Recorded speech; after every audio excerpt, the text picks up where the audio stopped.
Hi everyone, welcome back to our SCOM Church channel. We're so glad that you could join us here for our midweek encouragement. Today I would like to talk about living out our faith in the daily grind.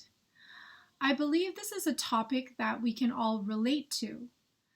Isn't it interesting that we already see the blueprint for this pattern of work from our Creator himself when he created this universe? In Genesis 1, we read the account of creation from days 1 to 7, the seventh day being God's day of rest from all his work of creating the entire universe. And we see this schedule carry through time into our current weekday calendar. This week, I'd like to especially encourage the parents out there. The age-old adage, "Nothing worth doing is ever easy," resonates ever so clearly when it comes to parenting. Perhaps that is why our all-knowing Father has given us so many prescriptions in his word when it comes to raising children. One need only look at the book of Proverbs to understand. Chapter 13, verse 24, "Whoever spares the rod hates his son, but he who loves him is diligent to discipline him." Chapter 22, verse 6, "Train up a child in the way he should go. Even when he is old, he will not depart from it." Verse 17, "Folly is bound up in the heart of a child, but the rod of discipline drives it far from him."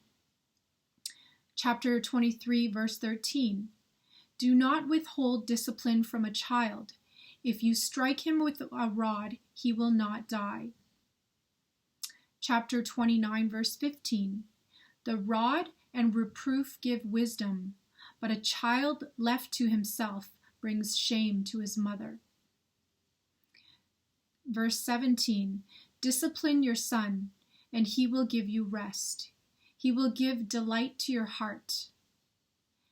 And Colossians chapter 3, verse 21, "Fathers, do not provoke your children, lest they become discouraged." Do we see a theme coming through here, besides the obvious one of discipline? Discipline is born of love.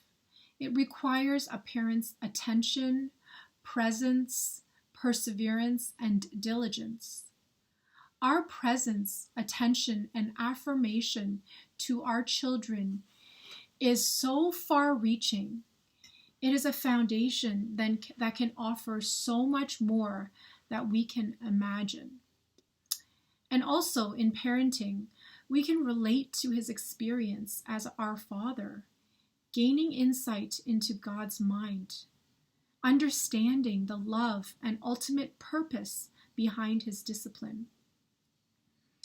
This is a shout out to the stay-at-home parents and caregivers, especially of young children. I've been there, and I understand how grueling and sometimes discouraging the daily grind can be, especially since the work is so easily and quickly undone and unmarked, just to be restarted all over again shortly thereafter. But we learn as we go, don't we? And one thing I've learned along the way is when it comes to parenting, more is caught than taught. I'm sure I'm getting a lot of nodding heads as I say this. Our children are always watching and listening, quietly observing everything we do. And I remind myself that I'm actually raising adults. What I do from moment to moment matters, even the mundane. I'm setting an example on many levels, serving and showing love to others, showing the importance of a job well done, how to handle stress, failure, and disappointment, exercising self-control, teaching them how to take care of themselves, run a household, be diligent and perseverant. Colossians chapter 3, verses 23 to 24 reads, "Whatever you do, work heartily as for the Lord and not for men, knowing that from the Lord you will receive the inheritance as your reward. You are serving the Lord Christ." And something I was reminded of just recently was that as we are grounded in the future, God's glorious presence with us, his children, in a perfect new heaven and new earth, the paradise he is preparing for us, it grounds us now in the present. Our seeming endless toil is much more temporary and for a much more significant purpose, which is the refinement and development of our character, that which, unlike our physical body, carries over into eternity. So, what state do you want your character to be in when your time is up here on earth? Yesterday, I was feeling quite a lack of motivation to work.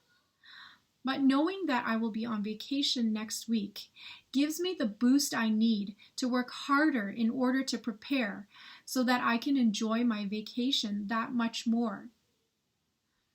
Why does the word perseverance appear so many times in Scripture? And why is the Old Testament filled with stories of people's everyday lives, sometimes going into detail of the banality of their coming and going? Could it be to give us a picture of how God works primarily in the ordinary events of our lives?